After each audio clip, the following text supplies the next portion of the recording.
Bismillahirrahmanirrahim. Assalamualaikum warahmatullahi wabarakatuh. Alhamdulillahi ala ihsani wa syukru lahu ala taufiqihi wa amtinanihi, wa ashhadu an la ilaha illallah wahdahu la syarika lah ta'ziman li sya'nihi, wa ashhadu anna Muhammadan 'abduhu wa rasuluhu ad-da'i ila ridwanihi. Amma ba'du. Jamaah hadirin Masjid At-Taqwa rahimani wa rahimakumullah jami'an.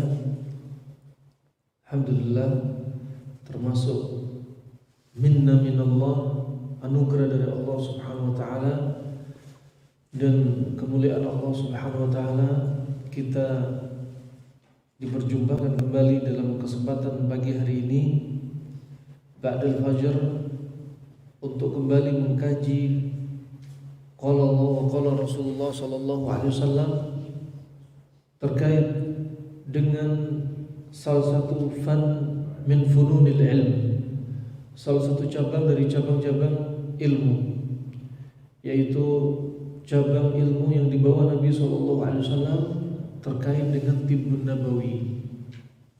Ilmu yang sebenarnya perlu untuk kita kupas untuk semakin meyakinkan, menguatkan keimanan kita dari tanda-tanda kekuasaan Allah Subhanahu wa taala yang Allah jadikan pada diri kita, juga Allah jadikan dalam syariat Islam ini.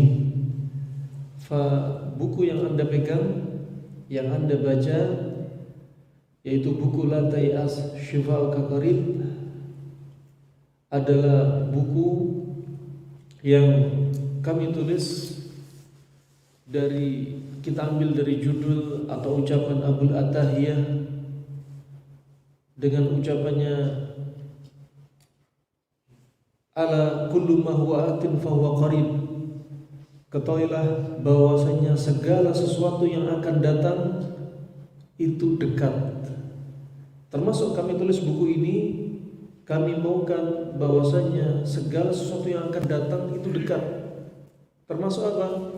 Yaumul qiyamah qarib, hari kiamat juga dekat. Termasuk kalau ada di antara kita yang sakit, kabarkan kepada mereka kesembuhan Anda sudah dekat. Wah, ini ingin kami jadikan buku ini sebagai harapan bahwasanya kita apa? La tay'as. Ya, janganlah putus asa. Ya, kesembuhan kita sudah dekat. Nah, farahimahumullah, hendaknya demikian seorang muslim mukmin kasih kabar gembira, tasliyah, dihibur, bukan ditakut-takuti. Anda sudah kena kanker stadium 4, umur Anda 6 bulan lagi, bukan. Begitu pula ditakut-takuti, Covid pasti akan membunuhmu. Ya, di alun-alun dikasih pocongan, keliling putar-putar ambulan kosong, tidak ada isinya, pakai sirine dihidupin. Ini bukan cara kaum muslimin yang diajarkan Nabi SAW. Justru dikasih harapan kesembuhan. Ya, Nabi sebagaimana disebutkan oleh para sahabat radhiyallahu anhum ajma'in, nah Nabi SAW ayarwi'a akhah. Nabi melarang seorang muslim untuk menakut-nakuti saudaranya, nggak boleh ngeprank saudaranya, haram, bukan cara Islam. Ya, juga Nabi bersabda, basyiru wala tunaffiru, taisiru wala tu'assiru. Kasih kabar gembira, jangan dibikin mereka kabur. Ya, permudahlah urusan mereka, jangan dipersulit urusan mereka. Ini bimbingan Nabi SAW, termasuk di musim pandemi seperti ini. Ya, kita aplikasikan bimbingan Nabi SAW. Bukan semakin memperkeruh keadaan, semakin menakut-nakuti umat manusia. Warahmatullahi jami'an. Ini yang dimaukan untuk apa? Meng-up untuk meningkatkan keyakinan kita, tawakal kita sama Allah Subhanahu wa taala.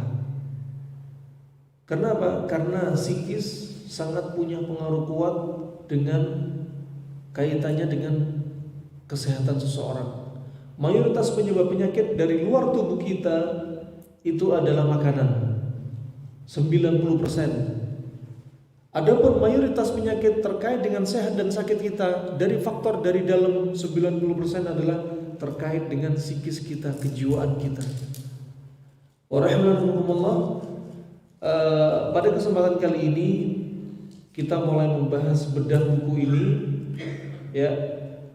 Insya Allah kita akan mulai bukan pada awal buku, awal dari yang akan kita bahas, tapi kita mulai pada halaman 34. Kenapa? Karena terkait dengan ibadah puasa Ramadan kita. Ibadah puasa Ramadan kita. Wah, buku ini alhamdulillah pertama kali yang request untuk faedah dari kajian-kajian yang kami sampaikan untuk bisa dituangkan dalam buku adalah beliau, seorang Bapak Profesor Dr. Rahmat Sugih, SPGK, SPGM, yang memberikan kata pengantar. Beliau pernah menjabat sebagai Ketua Ahli Gizi se-Indonesia. Beliau sampai sekarang juga menjadi Guru Besar Fakultas Kedokteran UI. Beliau khusus membahas ilmu gizi, ya, dan beliaulah yang mengkoreksi buku ini, dan beliau berharap bisa menggabungkan apa saja yang makanan yang digemari Nabi, ya, terkait dengan ilmu gizi yang merupakan keahlian bidang beliau. Warahmatullahi. Anda lihat pada halaman 34. Ya, kita bikin tema kajian kita kali ini puasa dan reaksinya. Ya, kita bahas puasa dan reaksinya bukan berarti kita puasa dengan niatan kita ingin sehat, bukan. Kalau kita niatnya puasa ingin sehat, puasa ingin dapat hikmahnya, ya niatnya demikian, bisa jadi apa? Puasa kita nggak diterima. Karena kita sebenarnya puasa ya niatnya karena ibadah, karena Allah. Innamal a'malu binniyat. Adapun hadis Nabi SAW, sumu tasihhu, puasalah kalian maka kalian akan sehat. Hadis ini lemah tapi maknanya benar. Ya, didapati apa? Keajaiban-keajaiban dalam puasa. Kita belajar keajaiban puasa. Kita ingin belajar apa itu puasa, manfaat puasa dari sisi agama, dari sisi iman, dari sisi ukhrawi, dan dari sisi duniawi, ya, tidak lain kecuali apa? Ingin menambah kecintaan kita terhadap ibadah puasa. Semakin besar rasa cinta kita kepada ibadah puasa, semakin lezat puasa yang kita rasakan. Rasa cinta dan rasa lezat itu berbanding lurus, ya. Dan tak kenal maka tak sayang. Kalau kita nggak tahu apa manfaat puasa, kita nggak sesayang ketika kita tahu. Makanya Allah berfirman, wa antasumu khairul lakum in kuntum ta'lamun. Dan sesungguhnya puasanya kalian, puasanya Anda semua itu lebih baik jika kalian mengilmuinya, jika Anda mengilmuinya. In kuntum ta'lamun. Ya. Bagaimana mengilmuinya? Bagaimana mengetahuinya? Tentunya belajar. Kita harus tahu di antaranya puasa itu lebih baik bagi kita. Kita harus tahu dari sisi agama apa yang menjadikan puasa itu lebih baik bagi kita. Dari sisi dunia ternyata juga puasa itu punya dampak yang sangat besar reaksinya terhadap tubuh kita. Ajaib. Nah, dari sisi agama, pertama kita simak firman Allah Subhanahu wa taala. Kutiba 'alaikumus shiyam kama kutiba 'alal ladzina min qablikum la'allakum tattaqun. Telah diwajibkan atas kalian puasa sebagaimana kaum atau umat sebelumnya diwajibkan atas mereka puasa. Agar apa? Agar kalian menjadi orang yang bertakwa. Ya. Namanya bertakwa yaitu dijaga diri kita dari apa? Dari api neraka. Plus dijaga juga diri kita dari apa? Dari malapetaka, dari apa yang terjadi pada tubuh kita. Rahimanallah jami'an. Syariat puasa ternyata bukan khusus pada Nabi Muhammad dan umatnya. Ternyata kaum sebelumnya juga ada puasa. Nah, ada puasa mereka. Subhanallah, puasanya mereka umat-umat sebelumnya gak seperti syariat puasa yang dibawa Nabi Muhammad SAW. Dan syariat puasa, tata caranya juga yang dibawa Nabi Muhammad sebagai penyempurna dari cara-cara puasa ya umat-umat yang sebelumnya. Nah, umat-umat yang sebelumnya, orang Yahudi, orang Nasrani, syariat mereka ketika puasa gak ada sahur. Tapi umatnya Nabi Muhammad diajari sahur. Ya. Juga subhanallah umat-umat di masa silam Yahudi, Nasrani, ketika mereka buka puasa, mereka mengakhirkan waktu buka sampai bintang bermunculan, hampir waktu Isya atau Isya. Nah, adapun Nabi Muhammad SAW mengajarkan ta'jilul fitr, untuk menyegerakan buka puasa. Wah, ini menunjukkan apa? Sempurna sekali. Makanya Nabi SAW bersabda, la yazalu hadzal din zahiran ma'ajjalu al-fitr.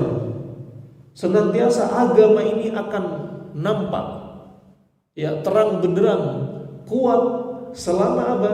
Selama mereka yaitu umatnya Nabi Muhammad menyegerakan buka puasa. Coba beda. Nah, adapun sahur juga demikian. Tasahharu fa inna fis sahuri barakah.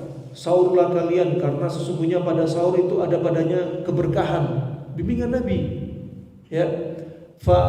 Bahkan ulama menyebutkan orang yang tidak sahur, sengaja meninggalkan sahur, termasuk mereka ini terjatuh dalam apa?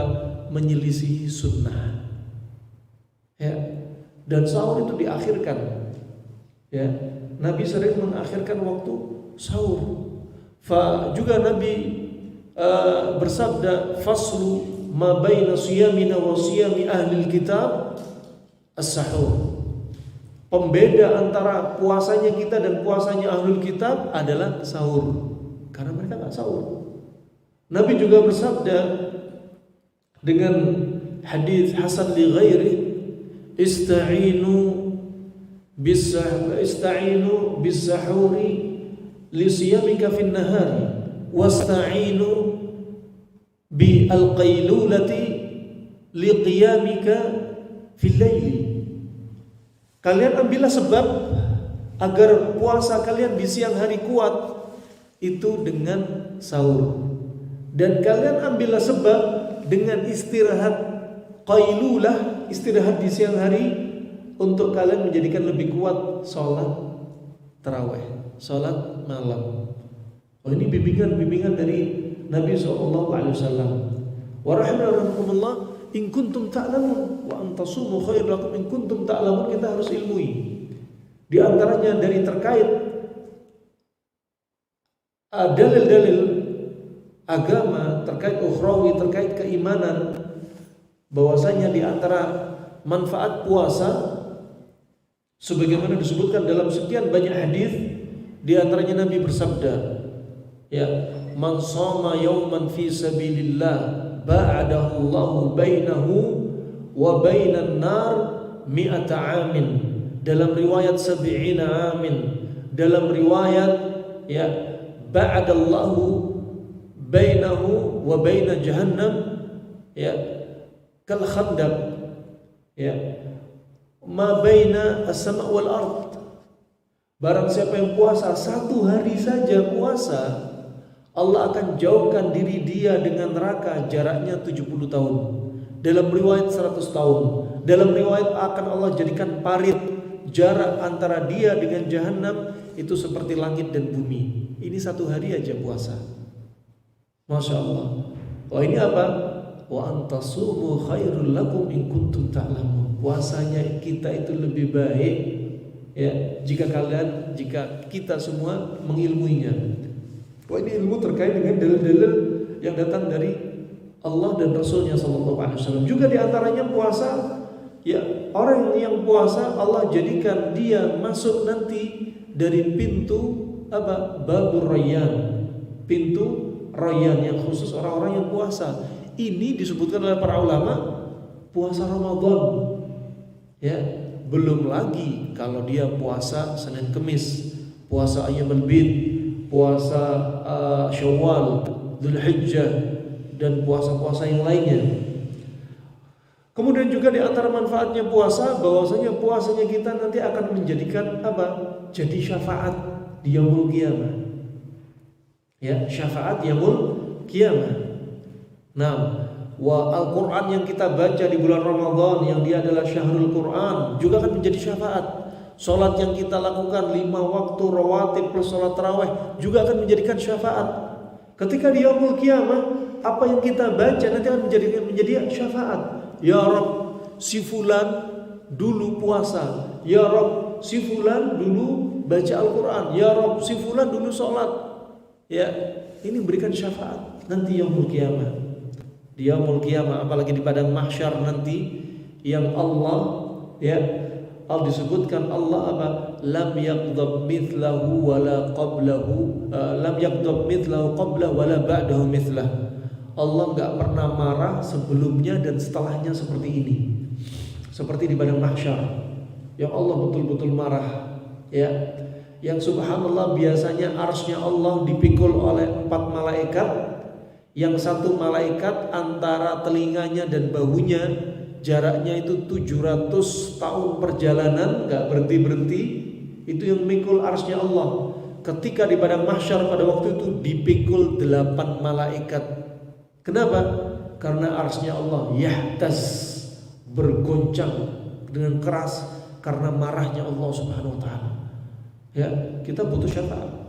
Nah, yang subhanallah pada waktu itu manusia juga didekatkan jaraknya antara matahari dengan kepalanya itu 1 mil ya, 1 mil 1,6 kilometer. Subhanallah, sekarang jaraknya matahari dengan kepala kita ya dengan bumi jaraknya sekitar 49.525.000 kilometer. Lah bayangin kalau di atas kepala cuma 1 mil, gimana panasnya. Manusia pada keringatan ya, dan jumlah keringatnya tergantung dari dosanya. Semakin banyak dosa, keringatnya semakin banyak. Al jaza min jinsil amal ya. Kemudian apa? Ada yang orang apa? Keringatnya yuljumuhum, menenggelamkan mereka. Ada yang keringatnya sedagu, ada yang keringatnya sedada, ada yang keringatnya sepuser, ada yang keringatnya setumit ya, ada yang keringatnya selutut ya. Semakin sedikit dosanya, keringatnya semakin sedikit. Demikian sebaliknya. Wa ini rahmatullah, puasa juga menggugurkan dosa kita. Ramadan ila Ramadan, Jumat ila Jumat, shalah ila shalah. Itu apa? Menghapuskan dosa kita. Dosa kecil, bukan dosa besar. Wah, juga diantaranya manfaat puasa ya, diantaranya adalah puasa itu untuk mengobati penyakit hati kita. Ya, banyak di antara kita punya penyakit hati. Wah, penyakit hati seperti hasad, iri, dengki, suka pamer, ya. Kemudian juga penyakit hati apa? Mudah marah. Oh, ini semua penyakit hati. Wah, disebutin Nabi SAW ya, sum ayami ad-dahr yudhibu waghra as-sadr. Puasa 3 hari dalam sebulan itu menghilangkan penyakit hati. Wah, ini penting, puasa sebagai obat hati kita. Nah, kadang kita ini ada sifat sombong. Sombong jangan dipelihara. Ya, pamer, ya, kemudian subhanallah suka hasad, iri, dengki. Ini harus diobati. Di antaranya caranya mengobati penyakit hati bukan dengan habatus sauda, bukan temulawak, bukan madu, ya, bukan hepatoprotektor, tapi dengan puasa. Rahimahullah jami'an. Wah, ini dari sisi apa? Dalil-dalil tentang apa? In kuntum ta'lamun. Kalau kalian paham manfaatnya puasa, ya, kalau Anda paham. Adapun dari sisi duniawi, in kuntum ta'lamun juga dibahas oleh para ulama radhiyallahu anhum ajma'in. Dari sisi duniawi, dari manfaat puasa ini banyak sekali. Ya, mungkin kita nggak bisa menghitung manfaat puasa yang sangat banyak ini. Mungkin akan menjadi buku khusus pembahasan buku tentang manfaat puasa. Wah, kalau Anda lihat pada halaman 34, relasi puasa dan siklus autofagi. Ya, ini menjadi judul apa? Puasa dan reaksinya. Banyak sekali manfaatnya, tak terhingga manfaat puasa. Kaidah Allah jika memerintah, Rasulnya jika memerintah, ya, maka pasti didapati di dalamnya apa? Sekian banyak hikmah dan kebaikan. Nah, dan jika Allah dan Rasulnya melarang, pasti di situ banyak didapati apa? Mara bahaya, malapetaka, ya, bagi hamba Allah, umatnya Nabi Muhammad jika melanggar apa yang sudah dilarang. Nah, puasa juga demikian. Allah dan Rasulnya perintah. Kutiba alaikumusiyam. Yang mana puasa ini, syariat puasa diturunkan, ya, pada tahun kedua setelah Hijriyah, ya, di bulan Sya'ban Allah wajibkan puasa. Dan ini ajib, syariat Islam berupa rukun Islam ini sudah menunjukkan apa? Sangat sayangnya Allah kepada hambanya. Coba bayangin secara singkat kita kupas sebagaimana disebutkan dalam kitab Adab Dunya wad Din dari karangan Imam Al-Mawardi rahimahullah ta'ala. Dia menyebutkan untuk masuk Islam gampang, cukup dengan lisan, dengan syahadat, ya. Kemudian setelah masuk Islam baru naik lisan dan gerakan, yaitu sholat. Kemudian naik menjadi zakat. Kenapa zakat menjadi rukun Islam yang ketiga? Karena terkait dengan harta. Karena tabiatnya harta itu berat untuk dikeluarkan. Ya, harta itu berat. Kenapa? Karena tabiatnya kita manusia adalah orang yang kikir, bakhil, pelit. Ya, ketika urusan syahwat, urusan perut, urusan keluarganya, anaknya, dia gampang sekali mengeluarkan harta. Tapi ketika urusannya dengan urusan Allah Subhanahu wa taala, dia apa? Wa yaqbiduna aydiyahum, megang hartanya, mikir berkali-kali. Ya. Sebagaimana Allah sebutkan, asyaitan ya'idukumul faqr wa ya'murukum bil fahsya. Setan itu menampakkan di hadapan mata kita semua dengan kefakiran, memerintah kepada perbuatan keji. Inilah setan. Ya, adapun Allah menjanjikan apa? Rahmah dan maghfirah. Ya, fa subhanallah, mau infak pikir-pikir. Ya Allah, kalau aku infak nanti uangnya berkurang. Nah, sebagian orang masya Allah beli rokok satu hari 3 pak, 2 pak, nggak pikir-pikir. Ketika Idul Adha beli kambing pikir-pikir. Ada nggak kambing kibas yang umur 6 bulan, 7 bulan yang boleh disembelih, yang harganya di bawah 1 juta? Paling murah. Ketika untuk Allah Subhanahu wa taala, ketika goes beli sepeda harganya 100 juta gampang. Ya, beli sapi, beli onta susah. Nah, wah inilah manusia tabiatnya kikir, bakhil, pelit. Seandainya zakat menjadi rukun Islam yang pertama, niscaya sedikit sekali hamba Allah yang masuk Islam. Ya, makanya dijadikan rukun Islam yang pertama cuma ringan, syahadat. Kemudian puasa. Pada puasa, rukun Islam yang berikutnya ini Allah naikkan pelan-pelan. Pada puasa, ya, lisan zikir semakin banyak. Bahkan syahrul Quran, banyak-banyak baca Al-Quran. Ya, juga sholatnya ditambah. bukan hanya sholat wajib dan rawatib, ya, tapi ada sholat tarawih ditambah, lisan dan gerakan ditambah. Begitu pula pada puasa, ternyata apa?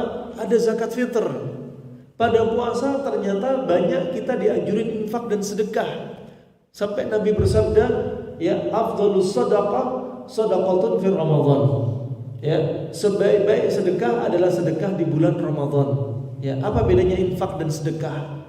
Ya, infak itu biasanya lebih ke arah uang dan harta. Ya, sedekah lebih ke arah barang. Ya, wah ini, subhanallah, sedekah kalau disebutkan sendirian dengan infak itu maknanya hampir sama. Kalau disebutkan bersamaan itu punya perbedaan. Wah, kemudian haji, pada haji bertambah. Ya, pada haji bertambah, uang yang dikeluarkan lebih banyak, tenaga dikeluarkan lebih banyak, gerakan lebih banyak, zikir lebih banyak, ada hadiu, sesembelihan, ya, uang dikeluarkan lagi. Wah, ini apa? Menunjukkan apa? Orang bertahap. Nah, wa rahimakumullah wa antasumu khairul lakum in kuntum ta'lamun. Dan puasa itu lebih baik bagi kalian jika kalian mengilmuinya.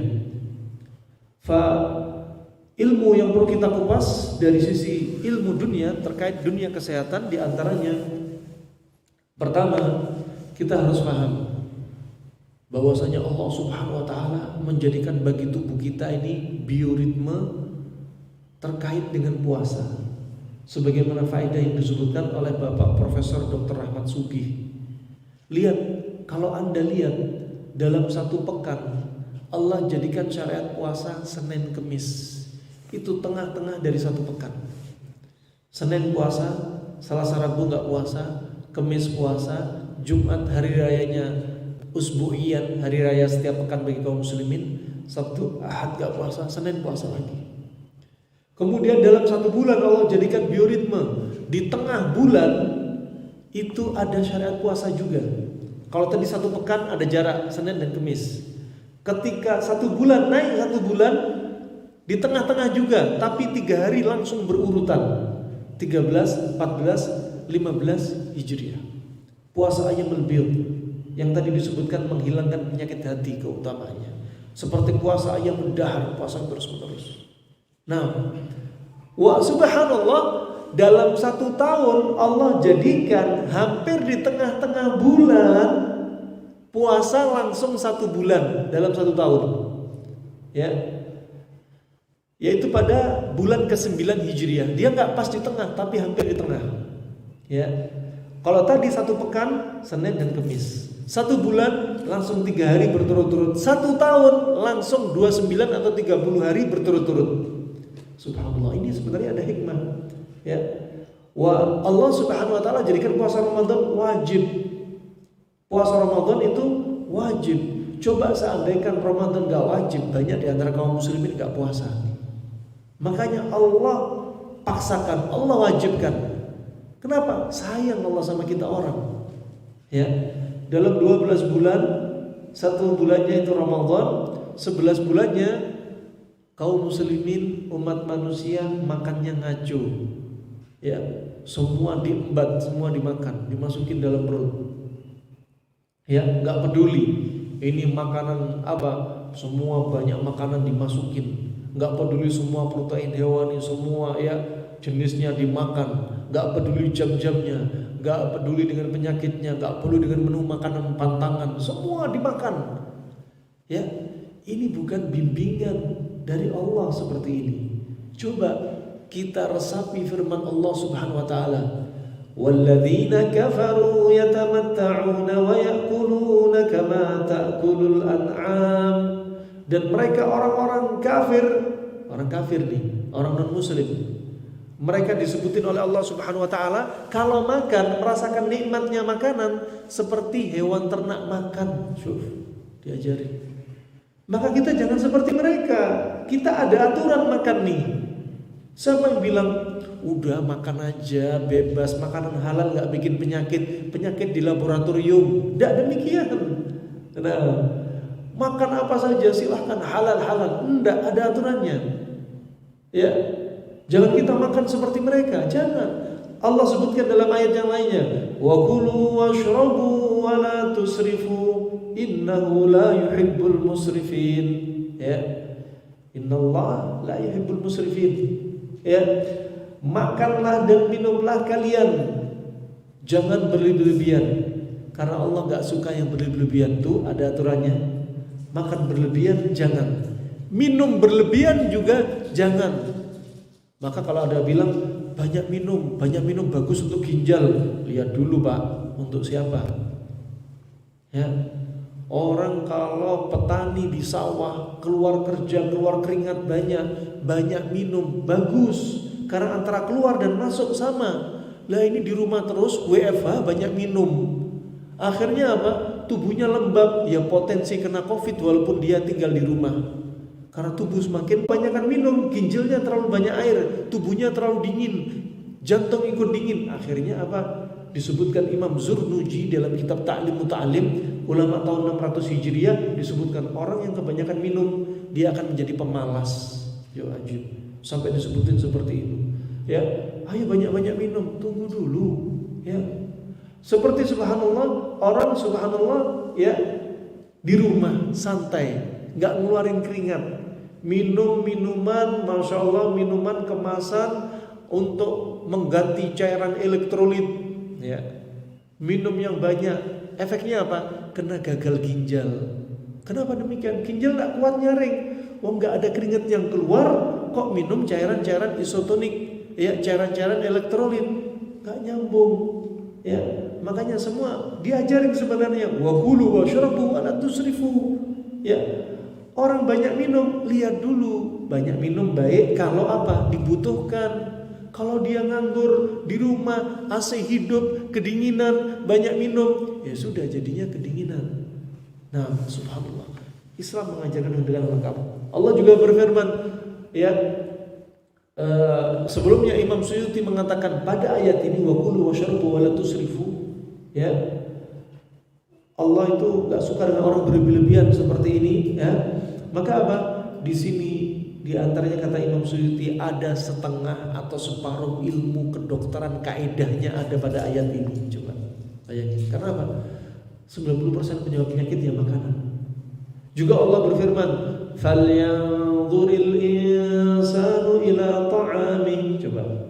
Maka manusia hendaklah lihat makanan yang dia makan. Ya, dilihat makanan yang dia makan halal apa haram. Makanan dia makan bikin sehat atau bikin sakit. Makanan yang dia makan pantangan bagi dia apa enggak.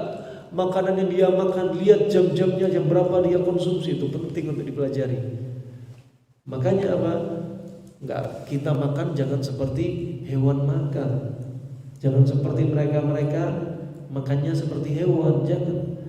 Wa ini rahmanakumullah jami'an. Puasa itu apa? Sangat penting, sangat baik untuk kita jika kita mengilmuinya. Jika kita mengilmuinya. Kemudian subhanallah disebutkan oleh seorang pria dari Jepang, ya, ada di dalam buku yang Anda pegang, bahwasanya telah disebutkan dalam penelitian dia, ya, yaitu seorang lelaki Jepang namanya Yoshinori Ohsumi. Pada tahun 2016 dia mendapatkan Nobel Fisiologi dan Kedokteran ketika meneliti tentang puasa. Ini orang non muslim meneliti puasa. Ya, juga di Jerman itu ada klinik namanya klinik Bajinger. Dokter namanya Bajinger. Yang klinik ini didirikan dari tahun 1920. Orang-orang masya Allah banyak yang datang ke klinik ini. Ini klinik non muslim di Jerman. Ada beberapa orang Indonesia juga ke sana. Termasuk beberapa orang dari Bogor ke Jerman berobat, mengobati apa masalah pencernaannya. Ya, yang nggak kunjung sembuh, suami istri, sampai timbul anemia, kurang darah karena gangguan pencernaan.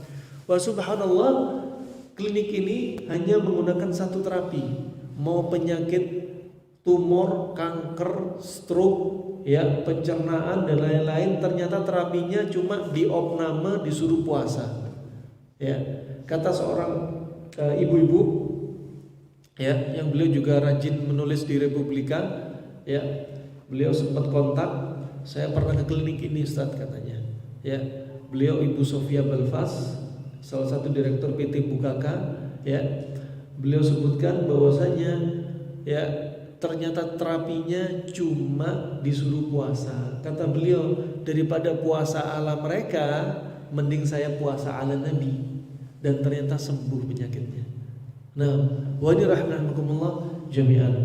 Wah, diteliti ternyata pada puasa ini ada reaksi autofagi. Yaitu apa? Sel-sel yang tua dihancurin, diganti sel yang muda. Makanya puasa itu resep awet muda. Orang semakin banyak makan, bukan tambah sehat, tapi tambah cepat tua. Semakin sel itu dikasih nutrisi makanan kita kebanyakan, semakin cepat mati sel-selnya, cepat tua. Nah, itu ajib, coba bayangin. Wa antasumu khairul lakum in kuntum ta'lamun. Ya, makanya puasa itu lebih baik bagi kita. Ya. Coba kalau kita tadabburi hadis Nabi SAW. Ya, di antaranya lafaz hadis ini, la tukrihu mardakum bi ta'am wa syarab fa inna Allah tabaraka wa ta'ala yut'imuhum wa yasqihim. Jangan paksa orang yang sakit untuk makan dan minum. Ya, pada halaman 36. Jangan paksa orang yang sakit untuk makan dan minum. Jangan dipaksa. Karena Allah Subhanahu wa ta'ala lah yang memberikan dia makan dan minum. Hadis ini khilaf tentang sahihnya hadis ini. Di antaranya Imam Al-Bukhari, Imam An-Nawawi dan Syekh Muqbil rahimahullah melemahkan hadis ini. Tapi Syekh Muqbil mensahihkan hadis ini di Majmu' Turuqih. Wa alhasil makna hadis ini sangat benar. Fakta membuktikan, ya, bahwasanya apa? Orang yang sakit jangan dipaksa makan dan minum. Dan Allah jadikan bioritme pada tubuh orang sakit seperti ini. Lihat kalau orang sakit lidahnya pahit, menunjukkan liver dia sudah lemah. Ya, ketika orang sakit gak nafsu makan. Ketika orang sakit tubuhnya demam. Itu dari Allah Subhanahu wa ta'ala, alarm. Ya. Kalau sakit lidah pahit, gak nafsu makan. Kenapa? Alarm. Biar apa? Seandainya perut bisa bicara, Pak, sudah Pak, jangan makan. Tubuhku sudah penuh dengan racun. Tubuhku sudah lemah. Biarkan kami bersihkan racun yang sudah ada, kami bersihkan, kemudian setelahnya silahkan Anda makan. Makanya ketika orang mulai rehabilitasi, baru sembuh dari sakit, awal gejalanya apa? Nafsu makan tiba-tiba memuncak. Apa? Bukti apa? Bukti tubuh sudah siap untuk menerima makanan kembali. Makanya ketika nggak nafsu makan, ya, hilang rasa nafsu dan pahitnya lidah, itu alarm. Sudah, jangan kasih makan. Biarin tubuh ini apa? Dibersihkan dulu melalui perkemihan. Permisi akramakumullah, melalui BAB, melalui keringat, melalui makan gak ditambah lagi, ya, melalui mungkin juga terapi bekam atau fasdu, melalui herbal-herbal yang untuk membasmi sifat dari lawannya ada di tubuh. Ya, misal orang kena COVID dingin lembab, dia minum herbal kustul hindi panas kering. Ya, dia puasa untuk menghilangkan dingin lembab, biar tubuhnya menjadi apa? Lebih panas. Ya, ini contoh. Berjemur panas, olahraga panas. Nah, dibiarkan apa? Semua hilang dahulu. Ketika mulai gejala dia mau sembuh, nafsu makan mulai muncul. Dia mulai siap menerima makanan. Coba ajaib. Inilah rahimahumullah jami'an. Ya, makanya apa? La tukrihu mardakum bi ta'am wa syarab. Ya, jangan paksa untuk makan, untuk minum. Bukan berarti nggak boleh makan, ya, tetap boleh makan, tapi apa? Nggak boleh banyak-banyak. Tetap boleh makan, tapi apa? Makanannya adalah makan. Contoh pada kasus COVID, Ya, berarti apa? Jangan dikasih makanan yang sifatnya dingin-dingin, kasih makanan yang sifatnya panas kering. Contoh yang bagus untuk COVID diantaranya apa? Cari yang panas kering. Contoh ikan asin itu panas kering. Nah, ajib. Cari lawannya. Makanya kalau dokter modern zaman sekarang ini termasuk seni pengobatan dan seni beda-beda. Kita hargai semua seni pengobatan, yang penting pasien sembuh. Kalau kedokteran modern ada virus, kasih antivirus. Ada bakteri, kasih antibiotik. Ada jamur, kasih anti jamur. Kalau kedokteran klasik enggak, bukan virusnya, bukan jamurnya, bukan bakterinya yang dibunuh. Ya. Dan istilah virus, jamur, bakteri enggak ada di zaman orang-orang di masa silam karena belum ketemu mikroskop. Tapi mereka punya konsep simple, mudah, ternyata sangat manjur dan jauh dari efek samping. Caranya apa? Enggak dibunuh virusnya, bakterinya, jamurnya, tapi yang dibunuh medianya. Ya, lihat COVID suka dengan media dingin lembab, tubuh kita dingin lembab. Maka apa? Jadikan tubuh kita dingin lembab menjadi netral dengan lawannya panas kering. Makanya Ghusl Hindi manjur. Kenapa minyak kayu putih manjur? Karena juga panas kering. Nah, itu simple. Kalau ada orang di musim pandemi COVID, Masya Allah, semua varian sudah dia coba. Sehingga dia testimoni. Gamma sudah pernah kena, Delta kena, Alpha kena, Zeta kena, Omikron kena. Nah, semua udah dia rasain, udah dia rasakan. Kenapa? Karena tubuh dia dingin lembab. Walaupun sudah divaksin, kena lagi. Kenapa? Habis divaksin tubuh masih dingin lembab. Makanya hakikatnya inilah, cari lawannya. Mereka menggunakan konsep ini, ya, di antaranya para ulama mentadabburi firman Allah, tudammiru kulla syai'in bi amri rabbiha. Segala sesuatu dihancurkan dengan perintah Allah, termasuk dingin lembab dihancurkan dengan panas kering. Ya. Subhanalladzi khalaqal azwaja kullaha, surat Yasin ayat 36. Maha suci Allah menjadikan segala sesuatu berpasang-pasangan. Dingin lembab, pasangannya panas kering. Ini konsep klasik. Ajib. Kalau kita mengilmuinya, Masya Allah, akan bisa mengkompres dengan izin Allah dari apa? Orang-orang yang terdampak COVID. Ajib, ya. Jadi jangan semua varian dicoba, ya. Nah, kenapa? Karena dingin lembab tadi itu. Wah, ini rahmatullah jami'an. Kemudian wah ini wa antasumu khairul lakum in kuntum ta'lamun, di antaranya dengan apa? Contoh kita tadabburi hadis Nabi tadi. Kalau orang sakit jangan dipaksa makan. Kalaupun makan sedikit, kedua, cari makanan itu sebagai obat dia. Jadikan makanan Anda sebagai obat. Kalau Anda tidak menjadikan makanan sebagai obat, maka obat di apotik akan menjadi menu makanan Anda.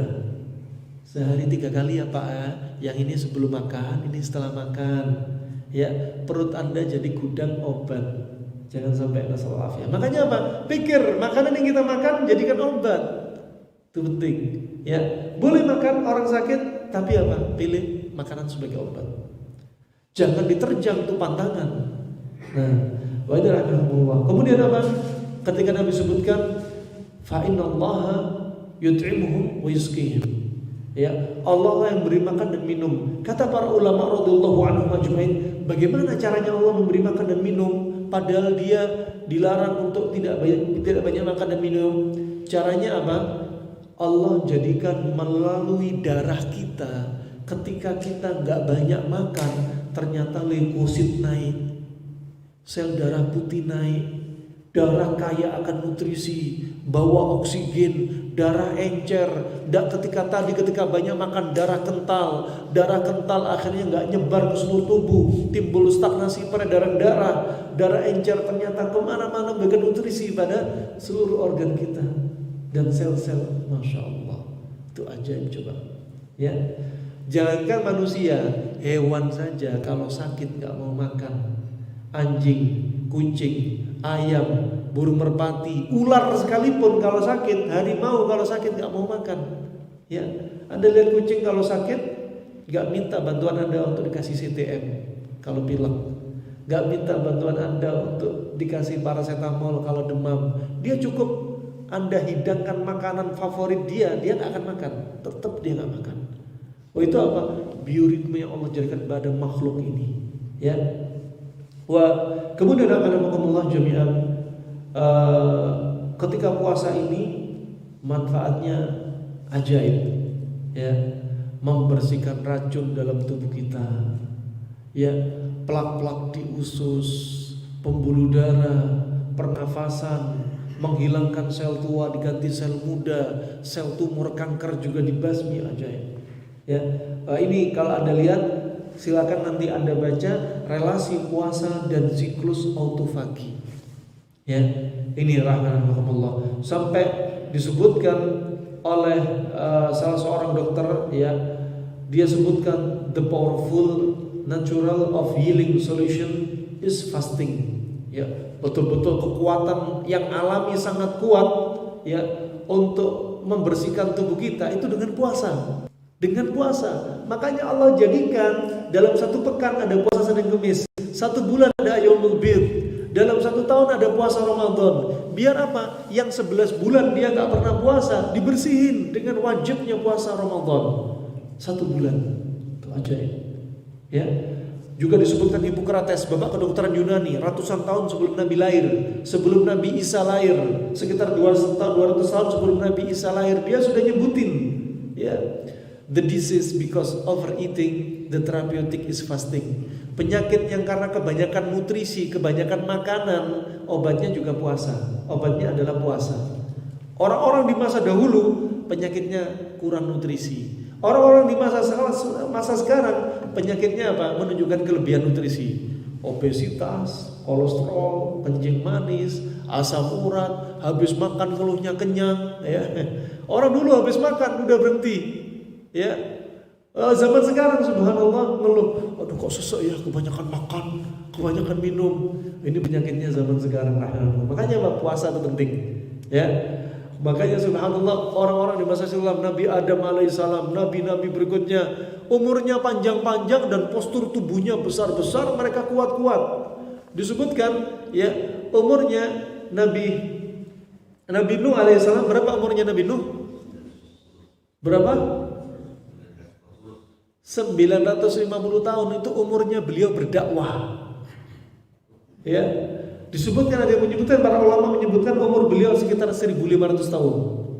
Umur dakwanya 950. Wah, ini umurnya panjang-panjang, ya. Umurnya panjang-panjang dan tubuhnya besar-besar. Adapun zaman kita pendek-pendek, umurnya juga pendek, tubuhnya juga kecil. Nah, wah, ini apalagi makanannya tambah kacau, tambah instan, macam-macam, udah banyak, bikin penyakit udah banyak.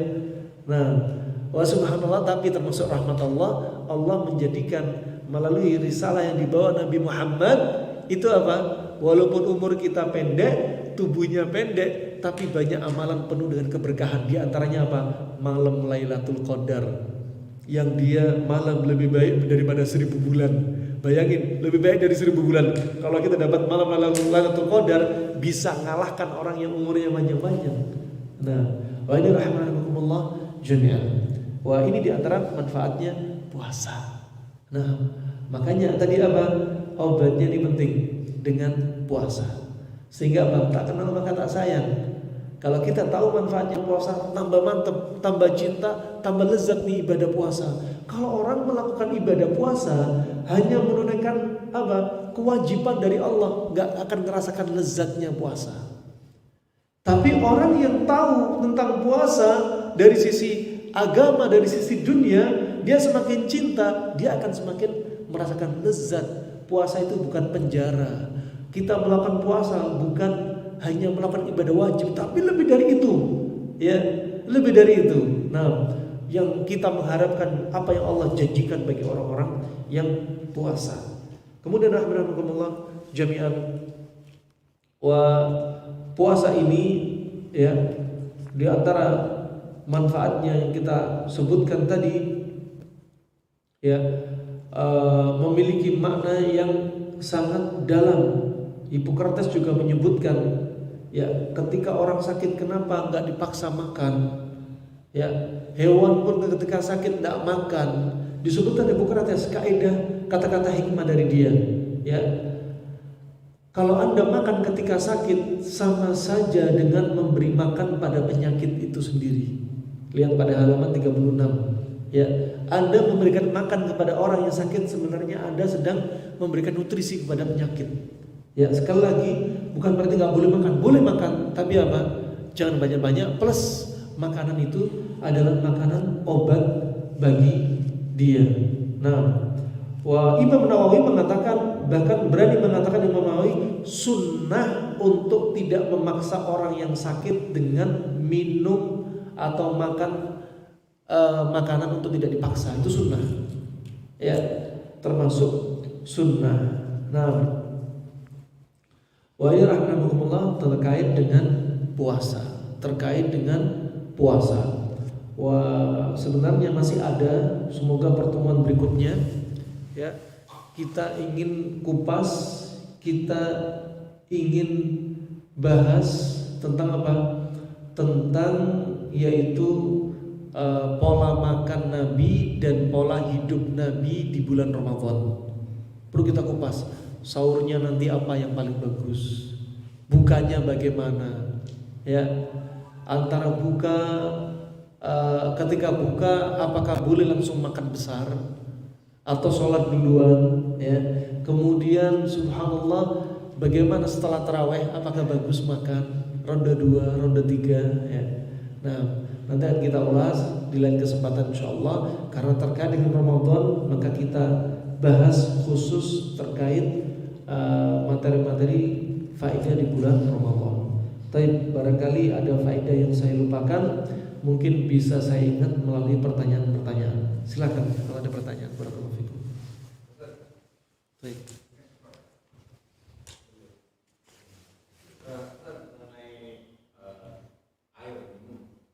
Nah.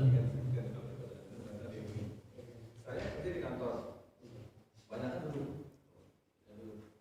Tapi saya sering bawa minuman, airnya bisa campurin panggung, ada jahe, kunyit, serai, lemon, madu. Itu hampir seminggu 3 kali saya minum itu. Dan itu saya sering refill. Jadi tiap kali habis saya campur sampai minimal sampai 3 kali refill. Yang saya rasakan tubuh enteng. Tapi rasanya dingin betul, rasanya itu dingin gitu. Walaupun saya sering olahraga, tapi rasanya dingin. Nah itu makanan apa yang untuk mengembalikan panas itu, supaya nggak dingin lagi. Itu yang pertama. Yang kedua, saya ini channel kopi. Jadi kalau saya pagi jam ngopi, jam 10 itu saya sudah nggak kuat, kepala sakit, dan saya sudah nggak bisa kerja. Mau saya buat kopi setiap hari. Nah, saya mau mengurangi bagaimana tanpa kopi saya tidak pusing. Lalu saya makan apa yang harus saya makan supaya bisa mempangkal itu betul. Baik.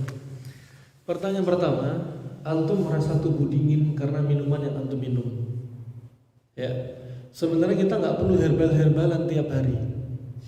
Karena makanan yang kita makan itu adalah obat bagi kita. Makanya jadikan makanan kita sebagai obat. Nah, kita nggak perlu herbal khusus. Herbal itu dikonsumsi ketika kita butuh, ketika kita sakit.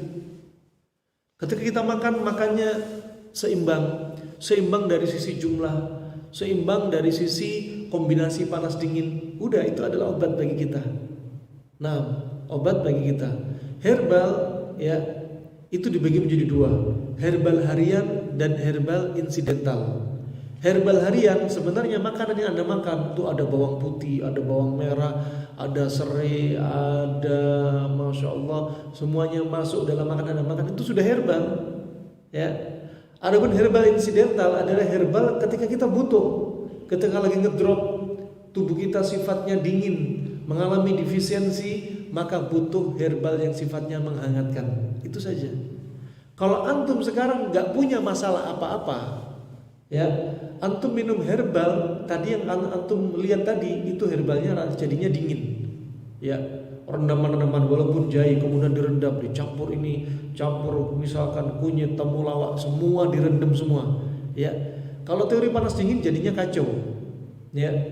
Fa subhanallah, tubuh antum yang normal dikasih rendaman, ya. Jadinya apa? Lama-lama tubuh antum jadi dingin. Ya. Kemudian duduk di kantor, ya, apalagi ber-AC, nggak banyak ngeluarin keringat, antum masih punya keyakinan harus banyak minum air, tubuh dingin, kedinginan. Nah, Maka apa sebabnya? Bermula dari apa? Kesalahan kita. Ya, kitalah yang menjadikan tubuh kita dingin. Nah, oleh karena itu apa? Minum secukupnya. Barometernya apa? Standarnya apa? Minum kita cukup. Lihat air kemih. Air kemih warnanya putih terang atau warnanya subhanallah kuning terang. Oke. Kalau kuning pekat, ya, kuning ke arah teh, wah ini sudah indikasi dia sangat kurang air. Sudah cukup, ya. Nggak harus sehari Anda harus minum 2,5 liter. Anda harus minum 8 gelas, 10 gelas. Buah yang kita makan ada air, ya. Makanan yang kita makan kadang ada air. Nggak apakah nggak dihitung. Tubuh sudah mengolah. Makanya apa? Standarnya lihat air kemih. Permisi akramakumullah. Itu saja. Kalau Anda kebanyakan dingin, lihat air kemihnya putih terus tiap hari, ya, putih terus. Wah, ini bisa jadi apa? Terlalu dingin dan sering sekali pipisnya. Ya, buang air kecil standarnya 3 sampai 5 sampai 8 kali sehari, standar itu normal kalau nggak ada masalah, ya. Lain halnya kalau kita di panas-panasan, tentunya frekuensi berkurang, ya. Kita di tempat dingin, frekuensi bisa tambah lagi. Nah, beda-beda tergantung dari apa? Faktor luar, faktor dalam yang kita makan juga, ya, itu ya. Kemudian yang berikutnya ngopi, ya. Kopi yang antum konsumsi, kopi digunting atau digiling? Kenapa? Kopi digiling. Nah, alhasil, ya, sebenarnya mindset saja. Kalau nggak konsumsi kopi, ya, itu ngantuk, itu mindset. Kopi sebenarnya nggak menghilangkan rasa ngantuk, ya. Kopi nggak menghilangkan rasa ngantuk. Kopi juga sebagai herbal dan dia sifatnya panas kering. Kalau Anda kebanyakan kopi, tubuh Anda lama-lama apa? Kering. Ya, lihat orang yang ngopinya berlebihan, ya, sehari bisa berapa kali ngopi. Subhanallah, apa yang terjadi? Kulitnya kering. Timbul ruam-ruam kering, tapi bukan panu. Tapi kering karena apa? Kebanyakan ngopi. Nah, dan ngopi itu apa? Yang paling bagus dikonsumsi di jamnya. Di pagi hari, jamnya pagi hari, jam 4 sampai jam 12, jantung itu lelah. Lelah apa? Mensupport darah ke organ pencernaan, ke perkemihan untuk apa? Mendetoks racun yang ada di tubuh. Kalau Anda pagi hari sering ngopi, ya, ingat bukan makruh, bukan haram, sah-sah saja sesekali. Tapi kalau rutinitas, apa yang terjadi? Jantung sudah lelah, akan Anda tambah lelah dengan kopi. Ya, akhirnya apa? Jantung cepat usang, ya, cepat capek, cepat lelah, ya. Kenapa? Di jam-jam dia lelah, antum tambah apa? Kasih pekerjaan tambahan, ya. Begitu pula jam 8 malam sampai jam 4 pagi, jantung mulai istirahat. Dari apa? Dari mensuplai darah yang tadi butuh tenaga keras, ya, banyak tenaga. Di pagi detox, siang jam 12 sampai 8 malam dia apa? Pencernaan berat, jantung terus mensupport. Jam 8 malam sampai jam 4 pagi dia mulai istirahat. Ketika mulai istirahat, makanya jangan biasa ngopi di malam hari. Harusnya dia diistirahatkan, ya.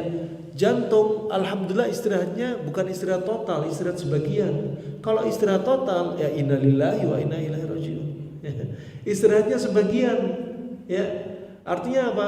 Enggak istirahat banget, enggak stop banget, tapi tetap dia kerja, support untuk apa? Memompa darah.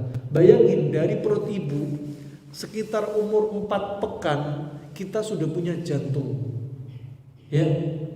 Kita sudah punya jantung dan jantung itu sudah melakukan apa? Sirkulasi.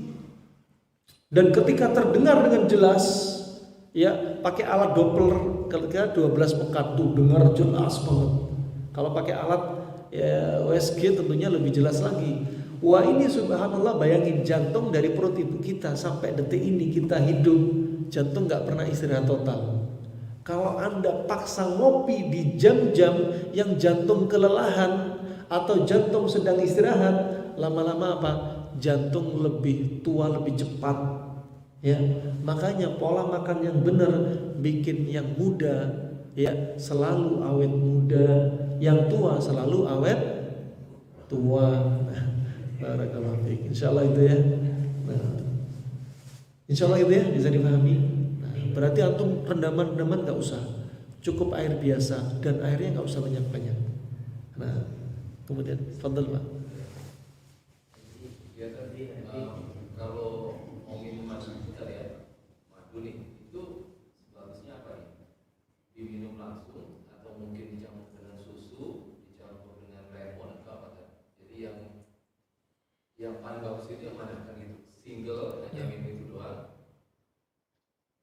atau mungkin dicampur dengan susu, mungkin dicampur dengan teh atau lemon Dengan roti. mungkin juga ada dengan kopi juga bisa juga.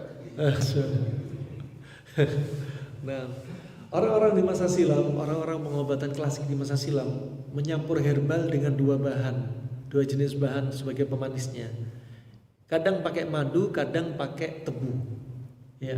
Jadi tebu di zamannya Nabi, sebelum Nabi sudah ada. Istri Nabi kalau bikin manisan itu dari sari tebu. Ya, kosbatu sukar. Kosbah itu seperti pipa, sukar itu tebu. Ya, sukar itu tebu. Nah, subhanallah, madu ini bisa dikonsumsi langsung bisa. Cuma dia bakal lebih pekat dan jika lambungnya panas bisa-bisa dia langsung kerasa. Maka untuk meringankan sifat panas pada madu ini dengan air, diancarin dengan air dan kemudian untuk mudah diserap ya.